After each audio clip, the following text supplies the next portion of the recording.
Hi friends, ఈరోజు officer on duty మూవీని అయితే ఎక్స్ప్లెయిన్ చేసుకోవచ్చు. ఎవరైతే మన ఛానల్ ఫస్ట్ టైం చూస్తున్నారో సబ్స్క్రైబ్ అవ్వండి. సింపుల్గా ఎక్స్ప్లెయిన్ చేస్తాను, ఏం బోర్ కొట్టకుండా. ఇక మూవీ స్టార్టింగ్ అవ్వడమే హీరో ఒక పోలీస్ ఆఫీసర్. హీరో స్టార్టింగే ఒక బస్ దగ్గరికి అయితే వెళ్తాడు. ఎందుకంటే ఆ బస్సులో ఒక ముసలావిడ యొక్క గొలుసు అనేది ఇద్దరు ఆడవాళ్ళు దొంగలిస్తారు. హీరో అప్పుడు ఆ ఇద్దరు ఆడవాళ్ళని ఎంక్వైరీ చేయగా ఒక ఆవిడ ఆ ముసలావిడ యొక్క గొలుసు అనేది దొంగతనం చేస్తుంది. సీన్ కట్ చేస్తే జార్జ్ అనే ఒక బస్ కండక్టర్ పోలీస్ స్టేషన్ దగ్గరికి వచ్చి నా కూతురు గొలుసు అనేది ఎవరో దొంగలించారు, డూప్లికేట్ గొలుసు అనేది మా ఇంట్లో పెట్టడం జరిగింది సార్, మీరే ఇన్వెస్టిగేషన్ చేసి ఒరిజినల్ గొలుసు రప్పించేలా చూడండి అని కండక్టర్ హీరోకి అయితే చెప్తాడు. ఆ తర్వాత హీరో జార్జ్ కండక్టర్ ఇంటికి అయితే వెళ్తాడు. అక్కడ మొత్తం అన్ని పరిశీలిస్తూ ఉంటాడు. పరిశీలించగా వాళ్ళ కూతుర్ని ఇన్వెస్టిగేషన్ చేస్తాడు. అప్పుడే కొన్ని నిజాలు అయితే బయటపడతాయి. ఆ నిజాలు ఏంటంటే కండక్టర్ కూతురికి ఒక బాయ్ ఫ్రెండ్ అయితే ఉంటాడు. ఇంట్లో వాళ్ళకి తెలియకుండా తన బాయ్ ఫ్రెండ్కి గొలుసు అయితే ఇస్తుంది. ఈ విషయం తెలుసుకున్న హీరో వాళ్ళ బాయ్ ఫ్రెండ్ గురించి ఇన్వెస్టిగేషన్ చేస్తూ ఉంటాడు. ఇదే ప్రాసెస్లో కండక్టర్ కూతుర్ని పోలీస్ స్టేషన్కి అయితే రమ్మంటాడు. ఒకరోజు హర్షవర్ధన్ అంటే హీరోకి భయపడి పోలీస్ స్టేషన్కి రాకుండా తన ఇంట్లోనే ఉరివేసుకుని చనిపోతుంది కండక్టర్ కూతురు. అది చూడగానే హర్షవర్ధన్ అంటే హీరో తన కూతురు ఎలాగైతే సూసైడ్ చేసుకుందో కండక్టర్ కూతురు కూడా అలాగే సూసైడ్ చేసుకుందని చాలా బాధపడుతూ ఉంటాడు. కండక్టర్ కూతురు ఎందుకు చనిపోయిందో ఇన్వెస్టిగేషన్ అయితే చేస్తాడు. అందరూ హీరోని అనుమానిస్తారు. హీరో అరవడం వల్లే కండక్టర్ కూతురు చనిపోయిందని కండక్టర్ చెప్తూ ఉంటాడు. ఈ సీన్ కట్ చేస్తే ఇంకొక కేసు కూడా జరుగుతూ ఉంటుంది. ఆ కేసు ఏంటంటే జార్జ్ అనే ఒక పోలీస్ ఆఫీసర్ చనిపోతాడు. అతన్ని ఎవరైనా చంపారా లేదా అతనే చనిపోయాడా అని హీరోకి ఒక అనుమానం అయితే వస్తుంది. దీంతో ఇన్వెస్టిగేషన్ చేస్తూ ఉంటాడు. అప్పుడే కొన్ని నిజాలు అయితే తెలుస్తూ ఉంటాయి. కండక్టర్ కూతురు చావుకి అండ్ ఈ జార్జ్ పోలీస్ ఆఫీసర్ చావుకి ఏదో ఒక కారణం ఉందని హీరో నమ్ముతాడు. అప్పుడే గట్టిగా ఒక ప్లాన్ అయితే వేస్తాడు. ఆ ప్లాన్ ఏంటంటే కండక్టర్ కూతురు ఎవరినైతే ప్రేమించిందో ఆ బాయ్ ఫ్రెండ్ని అయితే హీరో అరెస్ట్ చేసి ఇన్వెస్టిగేషన్ అయితే చేస్తాడు. ఇదే ప్రాసెస్లో హర్షవర్ధన్ కోపం వచ్చి కండక్టర్ కూతురైన శ్రావ్య బాయ్ ఫ్రెండ్ని అయితే చంపేస్తాడు. ఈ విషయం తెలుసుకున్న శ్రావ్య బాయ్ ఫ్రెండ్ స్నేహితులు మొత్తం 5 ఉంటారు అండ్ శ్రావ్య బాయ్ ఫ్రెండ్తో 6. ఈ 6 ఒక డ్రగ్ మూటాకి చెందిన వాళ్ళు. చిన్న 17 అమ్మాయిలకి మొత్తమంది ఇచ్చి శారీరకంగా రేప్ చేసి వీడియోలు తీసి వాళ్ళ పేరెంట్స్ని భయపెడుతూ ఉంటారు. ఈ విషయం ఎవరికీ తెలీదు. పోలీసులకి ఎక్కడైతే నిజం తెలిసిపోతుందనే విషయంతో జార్జ్ అనే పోలీస్ ఆఫీసర్ని అయితే చంపేస్తారు. ఆ తర్వాత హీరో జార్జ్ ఇంటికి అయితే వెళ్తాడు. వెళ్ళినప్పుడు జార్జ్ భార్య చనిపోయి ఉంటుంది అండ్ జార్జ్ కూడా చనిపోయి ఉంటాడు. దీంతో ఒక అనుమానం అయితే వస్తుంది. ఆ అనుమానం ఏంటంటే డస్ట్బిన్లో మొత్తం 6 నిమ్మకాయలు ఉంటాయి అండ్ వేసిన తలుపులకి వేసినట్టే ఉంటాయి. ఎవరో 5 వచ్చి చంపేశారు అని హీరోకి అనుమానం అయితే వస్తుంది. ఆ తర్వాత హీరో జార్జ్ గురించి ఇన్వెస్టిగేషన్ చేస్తూ ఉంటాడు. అదేవిధంగా శ్రావ్య ఏ ప్లేసులకి వెళ్ళిందో తెలుసుకుంటాడు. శ్రావ్య తన బాయ్ ఫ్రెండ్ని ఏ ప్లేసెస్లో కలిసిందో ఇన్వెస్టిగేషన్ అయితే చేస్తూ ఉంటాడు. ఇలా చేస్తున్న క్రమంలో హర్షవర్ధన్కి ఒక సస్పెక్ట్ అయితే తగులుతాడు. ఆ సస్పెక్ట్ ఎవరో కాదు, ఈ డ్రగ్స్ మోటాలో ఒక గర్ల్, ఆమె పేరే అన్నాని ఫాలో అవుతూ ఉంటాడు. అన్న బెంగళూరులో ఎప్పుడు ఒక పబ్కి వెళ్తుందని హీరో తెలుసుకుంటాడు. ఆ తర్వాత హీరో కేరళ నుంచి బెంగళూరుకి అయితే వెళ్తాడు.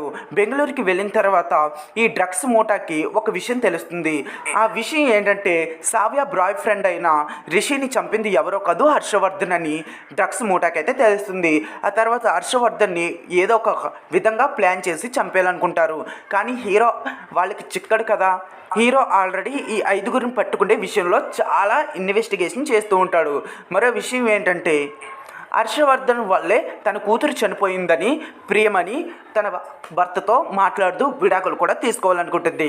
ఒకరోజు హర్షవర్ధన్కి తెలియకుండా తన కూతురుని తీసుకుంటే పుట్టింటికి అయితే వెళ్ళిపోతుంది ప్రియమణి. సీన్ కట్ చేస్తే అన్న ఒక పబ్బులోకి అయితే వస్తుంది. హర్ష కూడా పబ్బు దగ్గరికి అయితే వస్తాడు. అన్నాని పట్టుకునే క్రమంలో అన్న ఒక ప్రమాదంలో చనిపోతుంది. దీంతో హీరో చాలా బాధపడతాడు. ఆ తర్వాత అన్న శవాన్ని ఒక హాస్పిటల్ దగ్గరికి అయితే తీసుకువెళ్తాడు హర్ష. అన్నాని చూడడానికి మిగిలి ఉన్న 4 డ్రగ్స్ మూట హాస్పిటల్ దగ్గరికి అయితే వస్తారు. అక్కడ డాక్టర్ మీరు ఎందుకు మార్చరీ రూమ్లోకి వచ్చారు, అని అడుగుతుంది ఈ మిగిలిన నలుగురిని. ఆ తర్వాత ఈ మిగిలిన నలుగురు కూడా డాక్టర్పై అటాక్ చేస్తారు. ఆ విషయం తెలుసుకున్న హీరో వెంటనే మార్చురీ రూమ్ దగ్గరికి అయితే వస్తాడు. మార్చురీ రూమ్లో ఈ నలుగురితో ఫైటింగ్ చేస్తాడు హర్ష. ఆ తర్వాత హర్ష వాళ్ళందరినీ కొడతాడు. హర్షకు కూడా గాయాలు తగులుతాయి. ఆ తర్వాత హర్ష నుంచి వీళ్ళ నలుగురు తప్పించుకుంటారు. వీళ్ళ నలుగురు గురించి ఐడెంటిఫికేషన్ హర్షకి తెలిసింది కాబట్టి వాళ్ళ ఫొటోస్ని అయితే తీసుకుంటాడు. వాళ్ళ ఫొటోస్ని మొత్తం అన్ని స్టేషన్కి పంపిస్తాడు. అందరు పోలీసులు ఈ నలుగురు వ్యక్తుల గురించి వెతుకుతూ ఉంటారు. ఈ 6 డ్రగ్స్ మూటా గురించి కొన్ని విషయాలు అయితే హీరోకు తెలుస్తాయి. హర్షకి ఎలా తెలుస్తాయి అంటే జోసెఫ్ గురించి ముందుగా తెలుస్తుంది. కొన్ని రోజుల ముందు ఏం జరిగిందో మనకైతే చూపిస్తారు. ఒక బస్సులో అన్నా క్రిస్టి శ్రావ్య బాయ్ ఫ్రెండ్ ఒక బస్సులో డ్రగ్స్ తీసుకుంటూ ఉంటారు. అప్పుడే పోలీసులకి ఆ బస్సు వాళ్ళు కాల్ చేస్తారు. అప్పుడే జోసెఫ్ వీళ్ళ ముగ్గురిని అయితే పట్టుకుండి అరెస్ట్ చేసి ఒక ప్లేస్ దగ్గరికి అయితే తీసుకువెళ్తాడు. అప్పుడు జోసెఫ్ అన్నాని క్రిస్టీని రేప్ చేస్తాడు. అది చూసిన శ్రావ్య బాయ్ ఫ్రెండ్ తన స్నేహితులను రేప్ చేస్తున్నందుకు జోసెఫ్పై పగపించుకుంటాడు. సీన్ కట్ చేస్తే శ్రావ్య తండ్రి అయిన కండక్టర్ని పోలీస్ స్టేషన్ దగ్గరికి అయితే తీసుకువస్తారు. అప్పుడు కండక్టర్ని కొన్ని క్వశ్చన్లు అయితే అడుగుతాడు. డ్రగ్స్ మూటా వాళ్ళ ఫోటోలు చూపించి వీళ్ళు మీకు తెలుసా అని అడుగుతాడు. తెలుసు సార్, కొన్ని సంవత్సరాల క్రితం బెంగళూరు బస్ స్టేషన్లో నేను కండక్టర్గా పనిచేసేవాడిని. వీళ్ళని ఒక బస్సులో చూశాను. వీళ్ళు డ్రగ్స్ తీసుకున్నారు. అప్పుడు వాళ్ళపై నేను గొడవ పడ్డాను. అందుకు నేను పోలీసులకి అప్పచెప్పాను అని అంటాడు. అప్పుడు హర్ష కండక్టర్కి ఇలా చెప్తాడు, మీ కూతురు వీళ్ళ వల్లే చనిపోయింది అని కండక్టర్కి హర్ష చెప్తాడు. నెక్స్ట్ టార్గెట్ నువ్వే అని హర్ష కండక్టర్కి అయితే చెబుతాడు. నన్నెవరు చంపుతారు, నన్నెవరు చంపరు, నేను ఒక సాధారణ వ్యక్తి, నేను ఎవరితోనూ గొడవ పెట్టుకోలేదు అని బయటకైతే వెళ్ళిపోతాడు. ఆ తర్వాత హర్ష కండక్టర్ని ఫాలో అవుతాడు.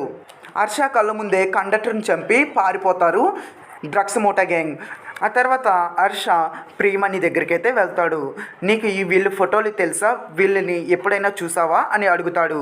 తన భార్య అయిన హర్ష ఇలా చెబుతుంది, కొన్ని రోజుల ముందు మీరు చూపించిన ఫోటోలో ఉన్న వ్యక్తుల్ని నేనైతే బస్సులో చూశాను.